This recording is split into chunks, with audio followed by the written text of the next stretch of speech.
On this video, let us discuss about the Ottoman conquest of North Africa. Though it was nominal until the early 19th century, North Africa, except Morocco, remained under Ottoman Turkish rule. Throughout the 16th century, the two world powers, the Ottomans and Spaniards, fought over control of North Africa. Military supremacy of Ottoman Navy and Janissaries, and the religious affinity or cooperation of North Africa, Arab and Berber Muslims helped the Ottomans to eventually defeat the Spaniards, chasing them out of their Maghreb coastal posts of Ifriqiya, the present Tunisia, Algiers, and Tripolitania. በዚህ ርዕስ ሰሜን አፍሪካን ኦቶማኖች መያዛቸውን በተመለከተ እንማራለን። እስከ 19ኛው መቶ ክፍለ ዘመን መጀመሪያ ከሞሮኮ በስተቀር ሰሜን አፍሪካ በኦቶማኖች ግዛት ስር ነበር። በ16ኛው መቶ ክፍለ ዘመን ሙሉ ሁለቱ የዓለም ሀያላን ሀገራት ኦቶማኖችና እስፓኞች ሰሜን አፍሪካን ለመቆጣጠር ተዋግተዋል። ኦቶማኖች በባህርና የምድር ኃይል የወታደር አቅም የበላይነት መኖራቸውና ከሰሜን አፍሪካ አረቦችና ከበርበር ሙስሊሞች ጋር ያላቸው የሃይማኖት ቅርርብ እስፓኞችን በማሸነፍ ከሰሜን አፍሪካ ጠረፋማ መግረብ አካባቢዎች ከኢፍራቂያ በአሁኗ ቱኒዚያ፣ አልጄሪያ እና ትሪፖሊታኒያ ለማስወጣት ማስተዳደራቸው ምክንያት ሆኗል። The Ottomans conquered Egypt in 1517 by utterly defeating its Mamluk rulers.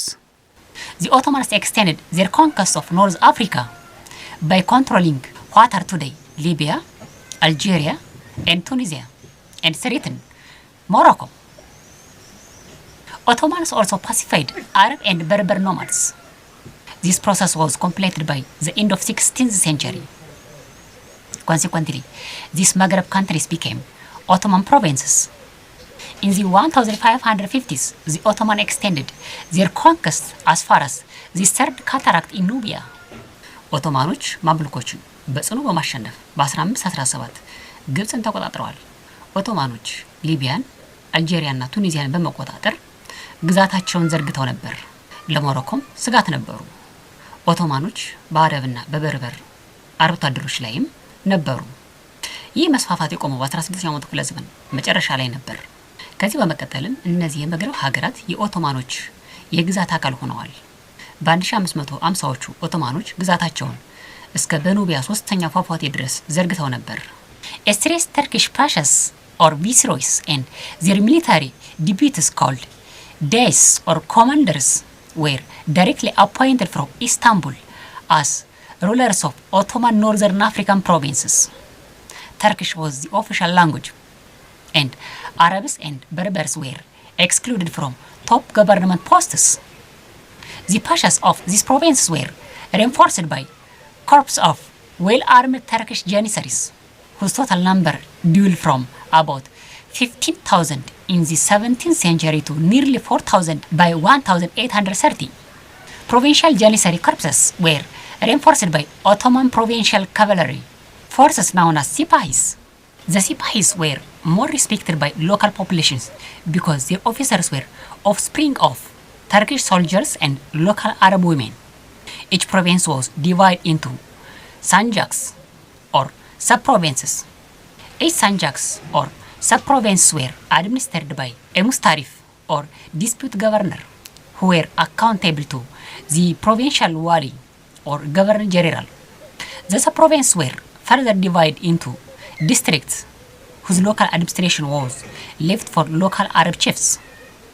ለሰሜን አፍሪካ የተርኪሽ ተወካይ አገረ ገዢዎችና የነሱ የወታደር አዛዦች በቀጥታ የሚወከሉት ኢስታንቡል ላይ በነበረው ወይንም መቀመጫቸውን ባደረጉ አገረ ገዢዎች ነበር። የተርኮች ቋንቋ ዋነኛ መግባቢያ ቋንቋ ሲሆን አረቦችና በርበሮች ከመንግስት የበላይ ኃላፊነት ተገልለው ነበር። የነዚህ የተርኮች ክፍለ ሀገራት ተወካይ ገዢዎች በጥሩ ሁኔታ በሰለጠኑ የተርኪሽ የወታደር ኃይል ይታገዙ ነበር። እነዚህ የወታደር ኃይሎች በ17ኛው መቶ ክፍለ ዘመን 1500 አካባቢ ይደርሱ የነበረ ሲሆን ቁጥራቸው እየተመናመነ በ1830 አካባቢ ቁጥራቸው 4000 ይደርስ ነበር። የየክፍለ ሀገራት የምድር የወታደር ኃይሎች በኦቶማኖች ክፍለ ሀገራት ሰፋይ ተብለው በሚጠሩ የወታደር ጓዶቻቸው ይታገዙ ነበር። እነዚህ ሰፋሪዎች በአካባቢው ማህበረሰብ በጣም የሚከበሩ ናቸው። ምክንያቱም የነሱ ኃላፊዎች የተርኮች ወታደሮችና የየአካባቢው አረብ ሴቶች ልጆች ናቸው። እያንዳንዱ ክፍለ ሀገር በንዑስ ክፍለ ሀገር ወይንም አውራጃ የተከፋፈለ ነው። እያንዳንዱ ንዑስ ክፍለ ሀገራት የሚተዳደሩት በሙታፊ ወይንም ምክትል ሀገረ ገዢዎች ነበር። እነዚህ ምክትል ሀገረ ገዢዎች ተጠሪነታቸው ለዋሊ ወይንም ለጠቅላይ ሀገረ ገዢዎች ነበር። እያንዳንዱ ንዑስ ክፍለ ሀገር በቀጠና የተከፋፈለ ሲሆን የሚተዳደሩትም በየአካባቢው ባሉ አረብ አለቆች ነበር። The Ottomans introduced the military system of local administration to Northern Africa. They also tried to reform the land holding, taxation and military services and developed trade and commerce. Firearms exported by the Ottoman traders across the Sahara were very important for the consolidation of West African states. For instance, in the 16th century, May Idris Aloma of Kanem-Borno, who had acquired firearms from North African Turks, was able to expand his empire once again. May Idris Aloma ruled from 1571 up to 1603 AD. ኦቶማኖች በሰሜን አፍሪካ የአካባቢ የአስተዳደር ስነ ዘዴን ያመጡ ናቸው። በመሬት ይዞታ፣ ታክስን በተመለከተ፣ በወታደር አገልግሎትና ንግድ እድገት ላይ ማሻሻያዎችን አድርገዋል። የኦቶማን ነጋዴዎች በሳራ አድርገው የሚያስወጡት የጦር መሳሪያ ለምዕራብ አፍሪካ ሀገረ ግዛቶች መጠናከር አይነተኛ ሚና ነበረው። ለአብነትም በ16ኛው መቶ ክፍለ ዘመን ካኔም-ቦርኖን ከ1571 እስከ 1603 የገዛው ሜይ ኢድሪስ አሎማ ከሰሜን አፍሪካ ተርኮች የጦር መሳሪያዎችን በማግኘት ግዛቱን አስፋፍቷል። However, the empire was overstretched and the Ottoman Sultan did not take much interest to directly rule North African states from Istanbul, provided that they paid their taxes. From 1700, the local military rules in Algeria, Tunisia, Tripolitania and Cyrenaica, though nominally gave allegiance to the Ottoman Sultan and sent tribute to him, were particularly independent. For instance, in the 18th century, the hereditary Mamluk wealthy noble families, known as Beys and Viceroys, known as Pashas in Egypt, and hereditary Deyes in Tunisia exercised independent political power, but under nominal suzerainty of the Ottoman Sultan. In 1805, Muhammad Ali established a new dynasty that ruled Egypt for over 1,500 years. In the 1840s, Cyrenaica and Tripolitania became the main base of a Muslim religious reform group called Sunni. Their leader Muhammad bin Ali as-Sunnisi preached a return to the simplicity of early Islam.